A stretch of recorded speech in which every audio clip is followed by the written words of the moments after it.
Assalamualaikum warahmatullahi wabarakatuh. Selamat pagi, siang, sore, dan malam. Salam Rahayu, Sagung Dumadi. Salam Trisula Weda. Sampurasun. Terima kasih teman-teman yang masih tetap setia di channel YouTube kami, Indigo Online. Selamat datang para subscriber baru khususnya. Dan teman-teman semua yang sudah menonton video-video saya. Saya ucapkan beribu-ribu terima kasih. Kali ini kami akan membahas tema tentang Gunung Semeru markas besar Satria Piningit. Dan penampakan sosok gaib Satria Piningit di atas Gunung Semeru. Dalam ramalan Jangka Jayabaya yang diramalkan oleh Prabu Jayabaya, Raja Kediri yang memerintah sekitar tahun 1135 sampai 1157 Masehi dengan Sri Maharaja Warmaswara Madusudna Wataranindita Parakrama Dikjaya Tungga dua nama Jayabaya Lanjana. Apa itu jangka? Bedanya apa dengan ramalan? Kami akan wedarkan sedikit tentang perbedaan keduanya. Jangka adalah suatu penglihatan, pengalaman gaib atau sasmita gaib, yang berupa perjalanan spiritual menembus ruang dan waktu. Hal tersebut hanya didapatkan oleh para orang terpilih, dengan izin Allah Subhanahu wa Ta'ala tentunya. Setelah orang tersebut melakukan tirakat atau olah kebatinan. Jadi tidak bisa dilakukan oleh sembarangan orang, butuh kekuatan spiritual dan energi yang sangat besar untuk melakukannya. Saya meyakini Sang Prabu Jayabaya didampingi oleh guru spiritual beliau, yang termasuk salah satu Ahlul Bait, yaitu Maulana Ngali Samsudin, atau yang dimaksud tidak lain adalah sosok yang juga dikenal dengan nama Syekh Syamsuddin Wasil. Ahli ilmu falak dan perbintangan dari negeri Rum atau Persia. Siapakah beliau? Nanti akan jelaskan dalam video berikutnya. Yang harus digarisbawahi adalah dalam jangka itu ada kepastian. Beda dengan ramalan yang masih bersifat abu-abu atau umum dan tidak spesifik. Ramalan bisa benar atau salah tergantung kemampuan terawangan atau bisikan gaib yang diterima sang peramal. Perlu diingat bahwa setan dan iblis mampu menyesatkan manusia khususnya melalui hal-hal gaib, dan tak sedikit yang tertipu.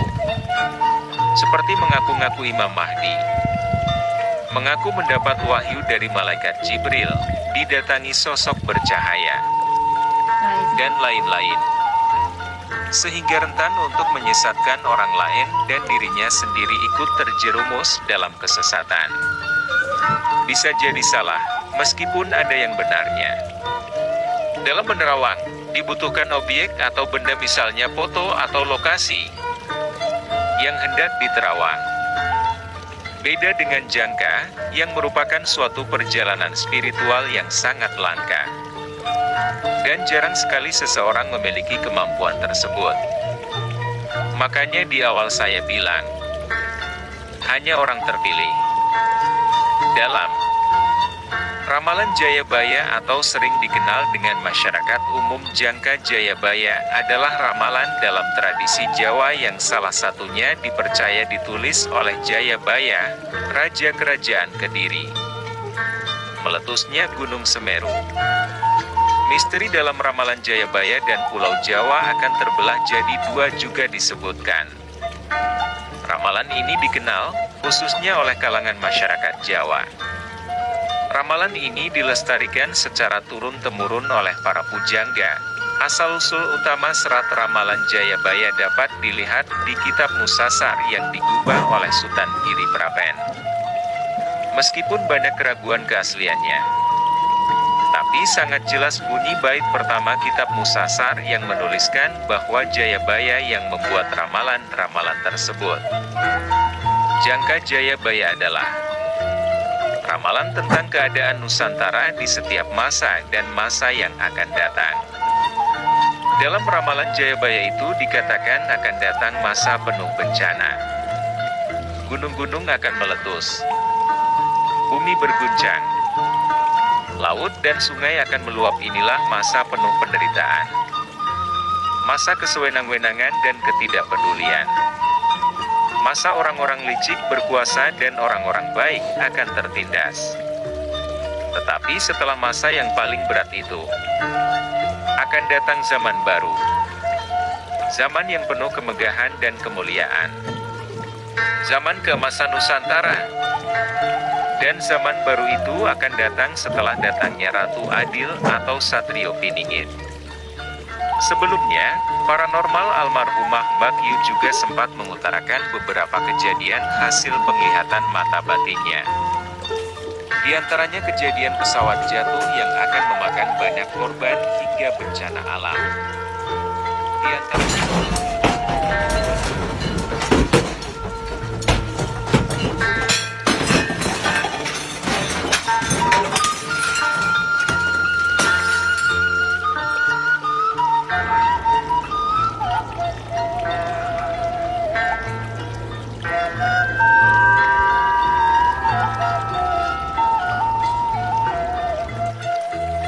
Setuage, 4 Desember 2021, sekitar pukul 15 Gunung Semeru, Gunung Meru, yang terletak di Kabupaten Lumajang dan Kabupaten Malang, Jawa Timur ini, mengalami erupsi cukup dahsyat. Seperti tanpa ada pemberitaan apapun di jagat media, kalaupun ada tidak seperti Gunung Merapi yang dalam beberapa bulan terakhir menghiasi berbagai pemberitaan lokal, nasional bahkan dunia, seolah-olah mengaget masyarakat ketika mendengar bahwa Semeru tiba-tiba terjadi erupsi.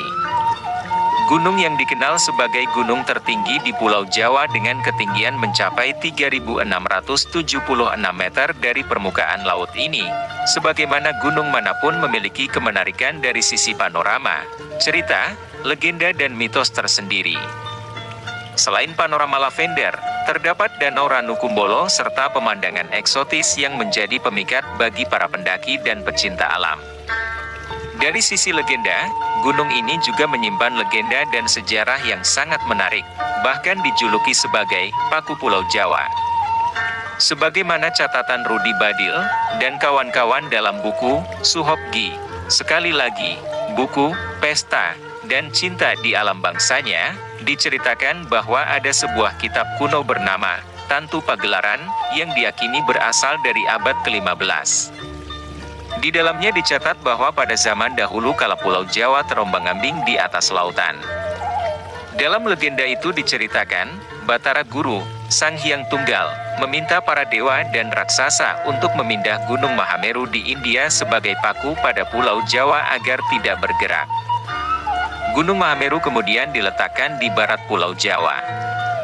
Namun, karena bagian timur pulau ini terjungkit ke atas, akhirnya Gunung Mahameru dipindahkan ke timur.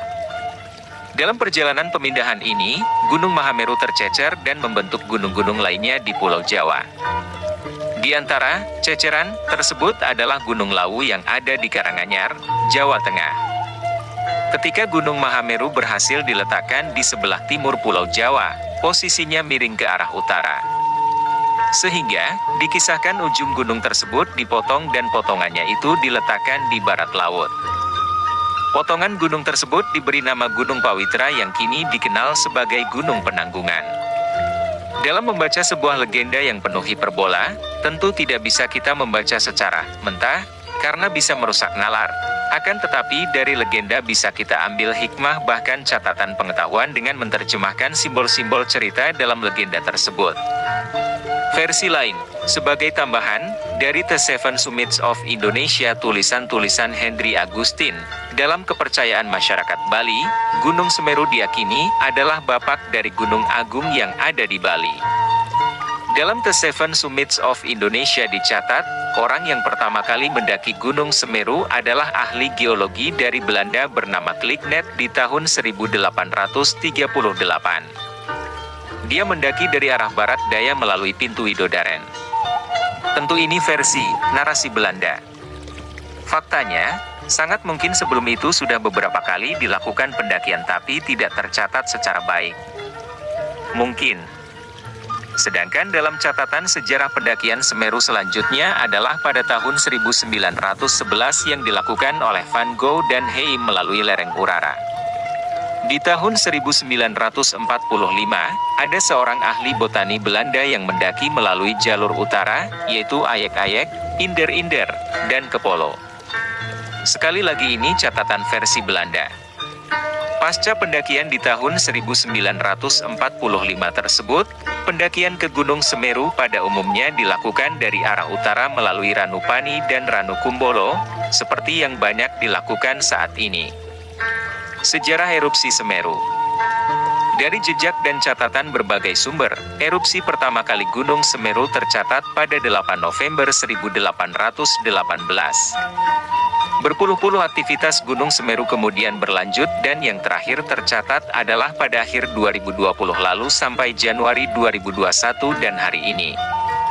Ikut berdoa, semoga erupsi gunung berapi tertinggi ketiga di Indonesia berjenis strato hari ini akan membawa banyak hikmah bagi banyak pihak, terutama pengelola dan masyarakat sekitar.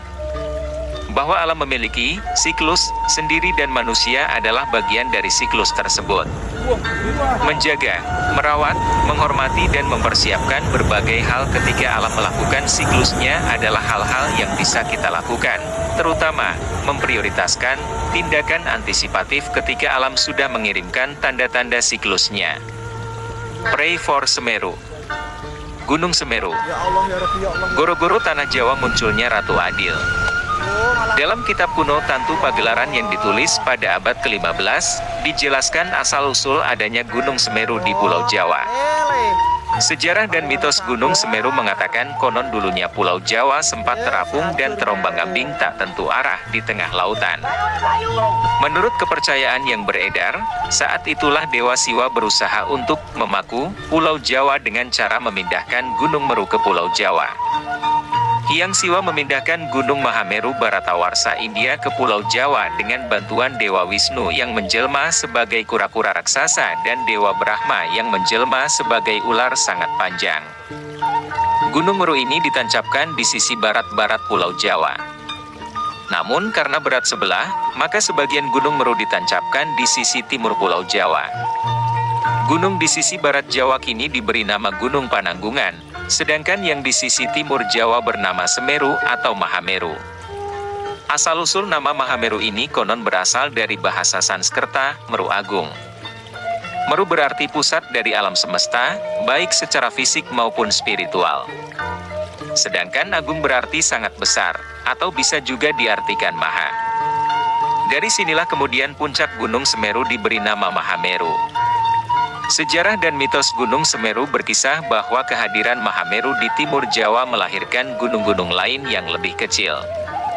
Beberapa di antaranya Gunung Lawu, Gunung Kelut, Gunung Wilis, Gunung Kawi, Gunung Arjuna dan Gunung Kemukus. Mungkin karena inilah Gunung Semeru dianggap menjadi gunung yang paling agung. Bahkan sejarah dan mitos Gunung Semeru juga menceritakan bahwa gunung ini adalah bapak dari Gunung Agung Bali. Terlebih lagi menurut kepercayaan Hindu, pemindahan Gunung Meru India ke Pulau Jawa juga merupakan pemindahan kayangan para dewa dan nilai-nilai luhur dalam agama Hindu. Jauh sebelum Gunung Meru dipindahkan ke Jawa, masyarakat Hindu percaya bahwa gunung ini merupakan tempat bersemayamnya para dewa. Gelar Gunung Para Dewa pun dilegitimasi oleh cerita Gunung Semeru sebagai area pertapaan Dewa Siwa. Untuk memperindah lokasi pertapaan, Dewa Siwa disebutkan membuat sebuah danau untuk pemandian. Konon, danau tersebut adalah Ranukumbolo. Kisah-kisah itu juga diperkuat dengan ditemukannya situs purbakala di sekitar Gunung Semeru. Yang paling dikenal adalah prasasti di Ranukumbolo dan Arcapada. Bagi para peneliti, gunung ini ibarat laboratorium arkeologi. Banyak situs purbakala di sana. Diidentifikasi ada sebanyak 123 situs purbakala di sana. Dan masih banyak yang lainnya yang belum ditemukan. Wujud situs tersebut mulai dari punden berundak, candi, petirtaan atau kolam pemandian kerajaan hingga goa pertapaan. Situs-situs itu berdiri berurutan mulai dari kaki hingga pinggang gunung sebelum puncak. Pandangan Hindu Siwaistis yang berpengaruh besar di Nusantara, termasuk Bali. Mereka percaya bahwa Dewa Siwa bersemayam di gunung tertinggi. Itu berarti di puncak Gunung Mahameru, Himalaya, di India, atau puncak Gunung Semeru di Nusantara. Teks-teks Purana India yang tergolong kitab Upaweda, memang menyuratkan Tuhan Yang Maha Tunggal bersemayam di puncak Mahameru dan dikenal pula dengan nama Gunung Kailasa atau Gunung Himawa, yang bersalju abadi. Di sanalah Siwa menurunkan ajaran-ajarannya kepada saktinya, Dewi Parwati, Sang Dewi Gunung. Kisah sejarah dan mitos Gunung Semeru yang masih dipercaya sampai saat ini adalah bahwa gunung ini merupakan gerbang portal terhubungnya bumi, tempat tinggal manusia, dan kayangan, tempat berkumpulnya para dewa. Wabah yang seperti saat ini tengah melanda Indonesia, dulu pernah terjadi pada masa peperangan Diponegoro. Selama ini belum banyak yang mengetahui bahwa salah satu faktor perang Diponegoro adalah karena adanya wabah. Pada tahun 1821, 4 tahun sebelum perang tersebut dimulai, pelayar dari Malaka datang ke Semarang, ternyata membawa wabah penyakit kolera. Dalam waktu 1 minggu, sebanyak 1.275 orang meninggal karena wabah tersebut, dan penyakit itu juga bergerak ke Surakarta, Yogyakarta bahkan sampai ke Batavia pada masa itu. Wabah itu juga ditambah dengan krisis pangan dan kekeringan, muncul pergolakan sosial, terus sampai tahun berikutnya. Hingga terjadinya gunung api meletus, dan munculnya Pangeran Diponegoro yang dianggap sebagai Ratu Adil pada saat itu. Sedangkan saat wabah virus corona di Indonesia, juga terjadi bersamaan dengan beberapa peristiwa, seperti adanya gunung meletus setelah kedatangan Raja Belanda, William Alexander. Banyak kemiripan antara kondisi saat ini dengan sejarah masa lalu, meskipun sejarah tidak bisa berulang, tapi polanya hampir sama. Pangeran Diponegoro melancarkan perang yang sengit untuk mengusir penjajah Belanda demi sebuah harapan yaitu kemerdekaan dan kebebasan dari penindasan bangsa asing. Serasa tahu bahwa bukan dia sang Ratu Adil yang mengatasi waktu. Ia hanya sarananya. Sebuah nujum menyebut, peran itu tak akan lama. Dalam bahasa Jawanya, sira sarananipun mapan ikutan dawa. Engkaulah sarananya, meskipun hal itu tak akan lama. Sekali berarti, sesudah itu mati, tulis Hairil Anwar dalam sajaknya. Pangeran Diponegoro berkata, yang penting bukanlah hidup atau mati, melainkan membuat perjuangan berarti. Dengan itulah harapan mendapatkan daya mesianik, harapan akan keadilan itu mampu melebur batas menembus waktu. Berikut ini adalah screenshot foto yang saya ambil dari grup Facebook. Sosok gaib Satria Piningit terlihat sangat jelas sekali penampakannya. Beliau sedang berdiri di atas Gunung Semeru. Dengan tangan kanan YG mengepal, layaknya seseorang yang sedang marah. Foto ini diambil tanggal 16 Januari 2022 silam. Jadi kesimpulan dari cerita saya di atas adalah 1. Alasan Satria Piningit memilih Gunung Semeru sebagai markas besarnya, tidak lain karena menghormati para dewa-dewa dan para leluhur di tanah Jawa. 2. Satria Piningit ingin mewujudkan nur nubuah cerita-cerita masyarakat dan leluhur tanah Jawa, yang menyebut bahwa Semeru adalah pusat alam semesta. Rahasia tentang letusan Gunung Semeru pada tanggal 4 Desember 2021 akan kami wedarkan dan bahas tuntas di episode berikutnya, yaitu penampakan legenda di tanah Jawa, Sang Aji Saka. Apa hubungannya beliau dengan Satria Piningit sehingga muncul bersamaan? Di saat erupsi Semeru, juga foto dan video yang menguatkan bahwa Semeru dan Mahameru adalah bapak dari Gunung Agung di Bali. Penampakan sosok apakah saja yang muncul? Kalau penasaran jangan lupa subscribe, like dan komentarnya kami tunggu. Sebagai support channel YouTube kami ini, Indigo Online TV. Akhir kata dari saya pamit mohon diri. Assalamualaikum. Selamat pagi, siang, sore dan malam. Salam Rahayu Sagung Dumadi. Salam Trisula Weda. Sampurasun.